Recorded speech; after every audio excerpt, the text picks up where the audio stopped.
Some stories aren't whispered around campfires, because they never really ended at midnight. When the world outside is quiet, and the shadows start to stretch, that's when the line between what's real and what isn't begins to blur. I remember the night I borrowed my friend's phone. It wasn't anything strange at first. Just a favor. Something simple. But it was in that moment, the moment my fingers touched the screen, that everything shifted. Something inside me cracked, and I began to feel eyes watching from the darkness. A breath too close. A presence that wasn't supposed to be there. What happened next? It changed everything. It was one of those nights when everything felt too still. I was sitting in my friend Sarah's living room, scrolling through my phone, while she made some late-night coffee in the kitchen. The apartment was small, neat, and, if I'm being honest, a little too perfect. You know the type: freshly painted walls, magazines stacked neatly on the coffee table, plants in all the right spots. We'd spent most of the evening chatting about life, nothing special, just catching up after a long week. I was tired, but content. The kind of tired that doesn't feel heavy at first, but eventually gets to your bones. I pulled my phone from my pocket to check the time, only to realize it had died sometime during our conversation. "Hey, can I borrow your phone for a second?" I asked Sarah. She passed it over without hesitation, the light from the screen casting a soft glow on her face. Her smile was warm, but there was something about her eyes, something like a flicker, that made me pause for just a moment. "Sure," she said, handing it to me. "It's charging in the other room. Just don't drop it." I didn't think much of it. She didn't seem bothered, and I needed a phone to check the time. Simple enough. But something about the way she handed it to me felt off. Like it wasn't just a phone she was giving me. But I ignored the feeling. I was too tired to care. The screen flickered to life the moment I touched it, and I unlocked it without thinking. It was warm, comforting in a way that only someone else's phone can feel. But then something caught my eye. The wallpaper, her usual one of the skyline at sunset, was gone. In its place was a picture of Sarah. But it wasn't just any picture. It was Sarah, but not the one I knew. She was standing in a dimly lit room, her face slightly turned away from the camera, staring into the shadows. The room behind her didn't look familiar at all. I thought I had been to Sarah's apartment 100 times, but I didn't recognize that room. The wallpaper was peeling, the floor dusty, and the only light came from a window that was too dark, too black to see anything through. I stared at the photo for a moment too long, but when I blinked, it was gone, replaced by her usual sunset picture. I shook my head, telling myself I was just tired, just imagining things. I handed the phone back to Sarah when she returned with the coffee, but she didn't immediately take it. She just stood there, looking at me with that same vacant look in her eyes. "Everything okay?" I asked, trying to smile. She didn't respond right away, just nodded slowly. "Yeah, just tired too." But something in the way she said it didn't sit right with me. I felt like she wasn't really talking to me. Like she was somewhere else entirely. The next few minutes passed in a blur. We sipped coffee, talked more, but the unease lingered. I started hearing things I couldn't explain. Noises that didn't belong in the apartment. The creak of a door. A faint tapping, like someone was gently knocking against the walls. But whenever I turned to Sarah, she was focused on her phone, completely unaware, or pretending to be unaware, of the things that were starting to slip through the cracks. At one point, I glanced down the hallway that led to her bedroom. The door was slightly ajar. I hadn't noticed it before, but now it felt wrong. It was too dark beyond the crack, like the hallway itself was swallowing the light. "You know, I thought I heard something," I said, trying to sound casual. Sarah barely looked up. "What?" "Nothing. I'm probably just imagining things," I muttered, shaking my head. But when I looked at the door again, I saw it. The darkness moving just beyond it. A shadow that wasn't supposed to be there. I tried to focus on Sarah. Tried to push it out of my mind, but every time I looked down that hallway, the feeling intensified. The shadow moved, in and out of view, like it was waiting for something, waiting for me. But I couldn't say anything. It was too strange, too much of a stretch. So I sat there, pretending to drink my coffee, pretending nothing was happening, but the shadows didn't let up. Neither did the feeling that I wasn't supposed to be there. Eventually, I couldn't ignore it anymore. The thing in the hallway wasn't just a shadow, it was moving. Slowly but surely, it was stretching toward me. I could feel it, as if it was pulling me toward it, drawing me into that blackness. I tried to stand up, to leave, but my body wouldn't move. My legs were frozen, like I was tethered to that place, unable to break free. When I finally managed to pull myself up from the couch, I was almost certain I could hear breathing coming from the hallway. Not from Sarah. She was still sitting there, scrolling on her phone, but from somewhere else, something else. I took a few tentative steps toward the hallway, my heart pounding in my chest. My feet barely touched the floor, as if the air was too thick to move through. The darkness seemed to shift as I approached, as if it had noticed me, as if it was aware of my every step. Then, just as I reached the edge of the hallway, I saw it. The same picture from Sarah's phone, the one with the strange room was plastered on the wall. But it wasn't just a photo. It was alive. The edges of it seemed to blur. The figure of Sarah moving ever so slightly, her eyes staring right at me. Her face was distorted now, as if the photo was slowly warping into something else. Something unrecognizably. I backed away quickly, my breath ragged in my chest. And when I turned to look at Sarah, her face was not her own. Her eyes were wide, empty. Her smile twisted unnaturally, stretched too thin, like it wasn't meant to be there. I couldn't breathe. I couldn't think. The darkness swallowed me whole. I don't remember much after that. When I came to, I was sitting on the floor in Sarah's apartment, the walls around me silent. The hallway was empty. The door was closed. Everything was normal. But it wasn't normal. Sarah was gone. The apartment was empty, just like it had been when I first walked in. I stood up, trying to steady myself, and when I looked at her phone on the coffee table, the wallpaper was back. The usual sunset. No shadow, no strange figure. I thought about calling Sarah, asking if everything was okay, but something stopped me. I couldn't do it.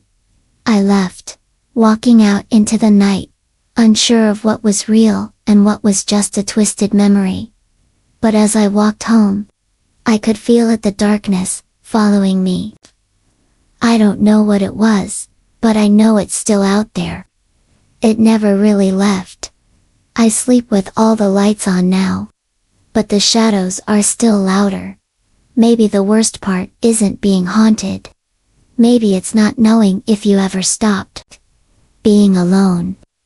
Because when things like this happen, when the walls between what's real and what isn't start to fade, you don't know if you can trust what you see, or if it's just you now. Maybe I'll never know if Sarah was ever there at all. But I know one thing for sure. Whatever was in that hallway, whatever was watching me, is still out there, and it's waiting. We think we know the things that watch us, the eyes we can't see, the shapes that linger just out of sight. But what if I told you something was waiting behind your window, pressing its hand against the glass, just beyond your reach? At first, you might think it's just a trick of the light, a fingerprint, maybe even dirt. But some things don't fade. They don't disappear. And once you've seen it once, it knows you've seen it. It won't leave. I didn't think much of it. When I first noticed the handprint on the inside of my window, I should have never touched it, never let myself get closer. But instead, I thought it was nothing, and that was my first mistake. It was just a regular day. One of those where everything feels like it's on autopilot. I had moved into the apartment about a month ago. It wasn't much a small place, with old wooden floors, a kitchen that needed a lot of work, and a living room window that looked out onto a quiet street. The kind of street that's too peaceful, too perfect to be real. The apartment had a certain charm to it, despite its flaws. A little faded, a little worn, but home.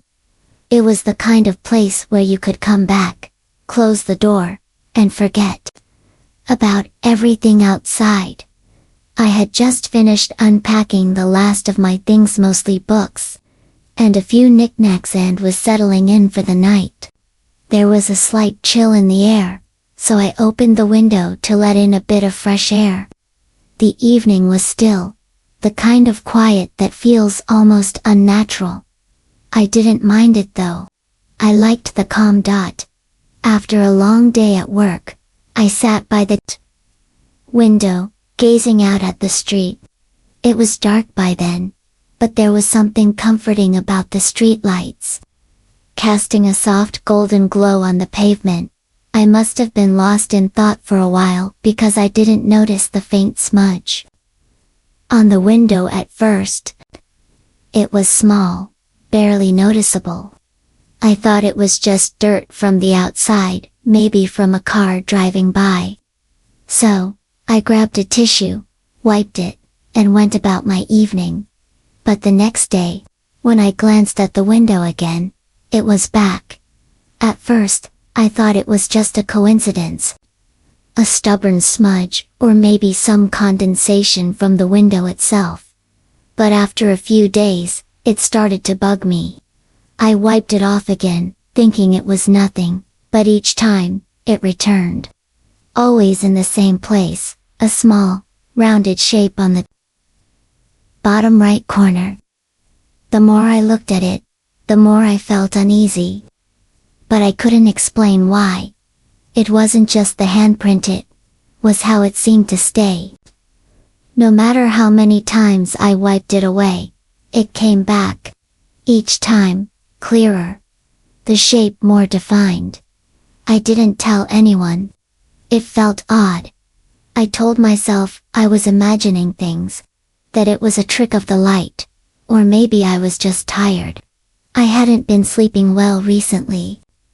The shadows in the room seemed a little deeper than they should be. The stillness of the apartment felt like it was pressing in from all sides. But I shook it off, focusing on other things. Life went on, as it always does. I went to work, came home, made dinner, and lived my day-to-day. But it wouldn't leave me alone. One night, as I was sitting on the couch, I glanced up at the window. And that's when I saw it clear as day, an outline of a hand. But it wasn't just a handprint.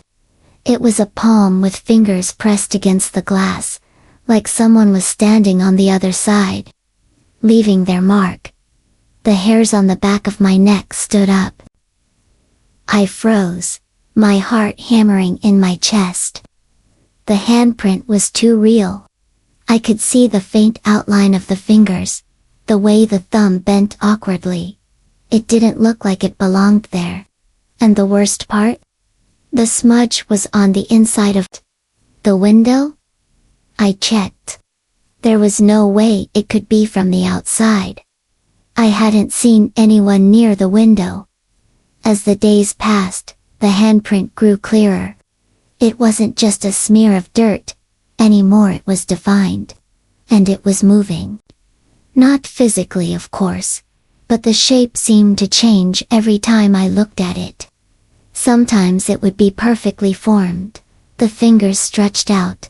Other times, it seemed to have a strange distortion to it, like something was pressing hard against the glass from the other side. The air in the apartment started to feel different. It wasn't cold, but it was unnaturally still.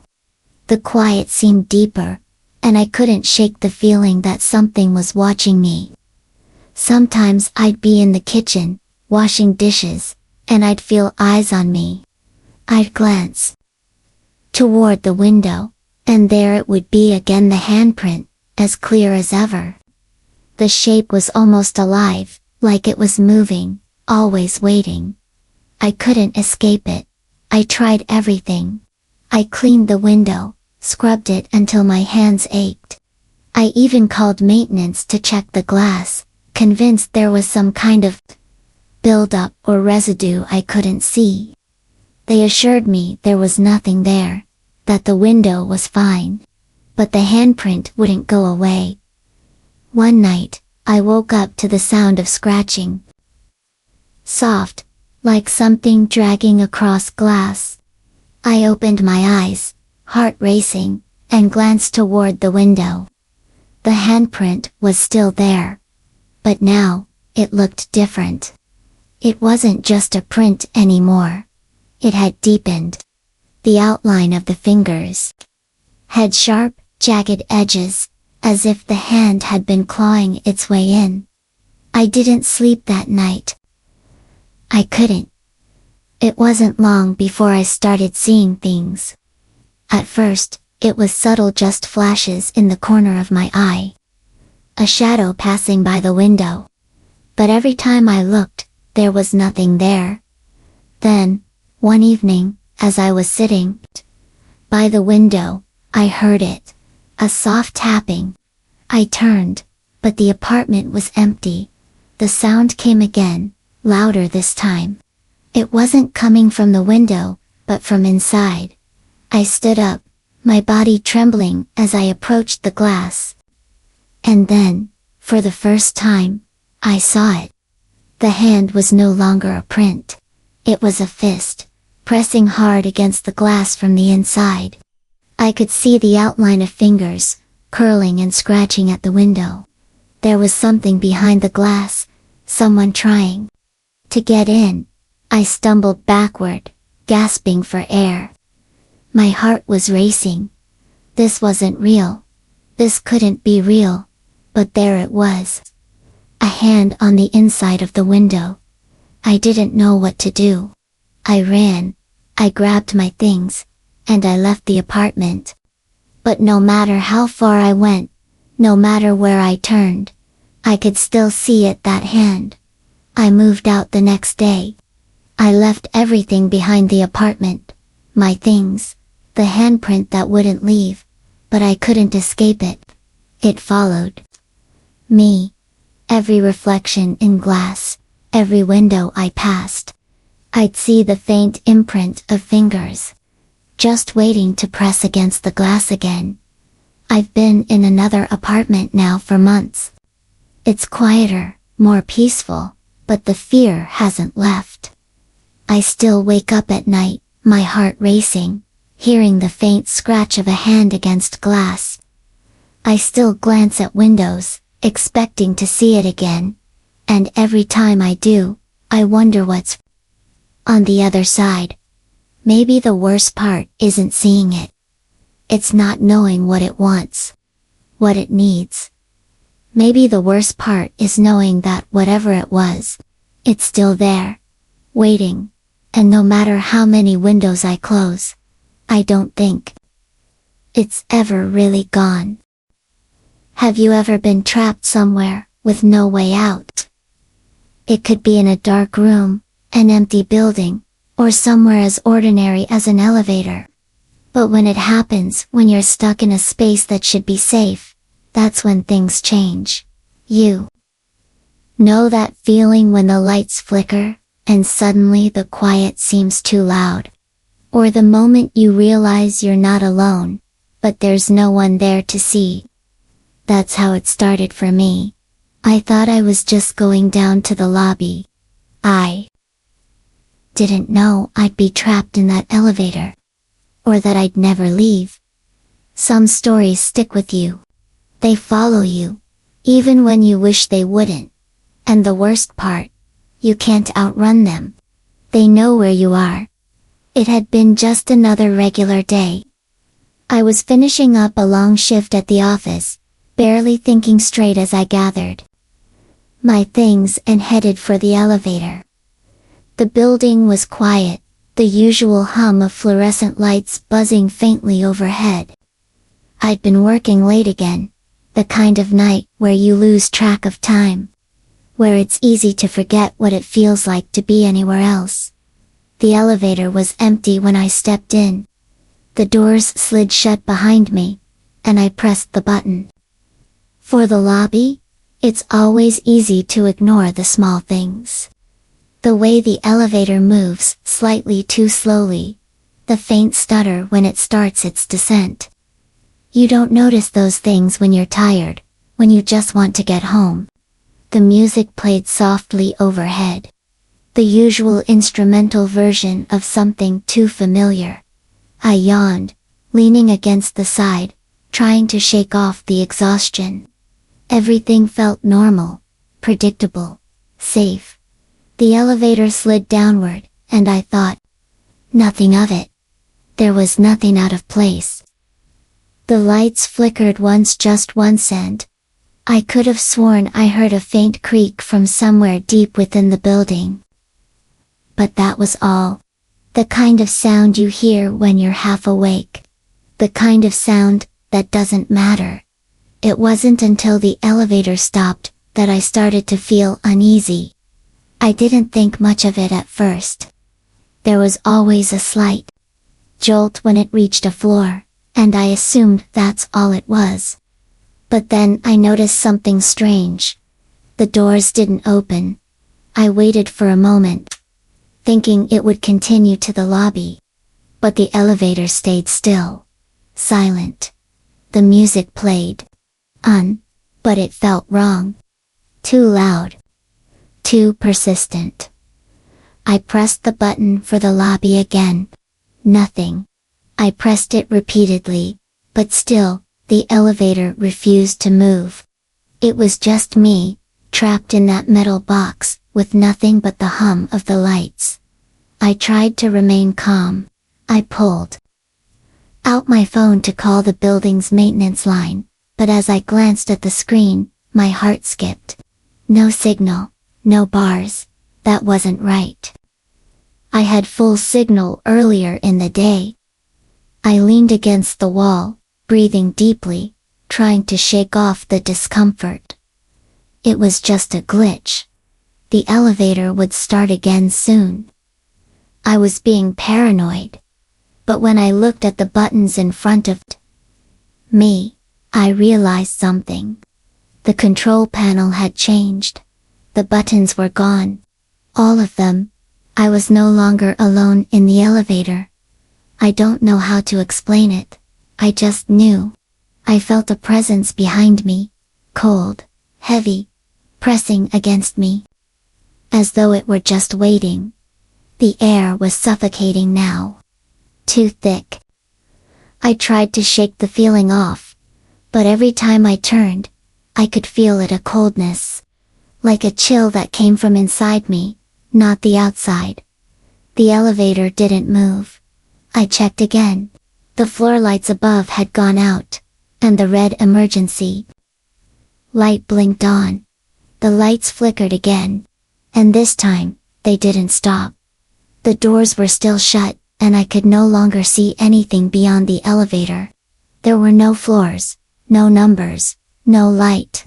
Just darkness beyond the walls. A pit. I could feel the air growing heavier.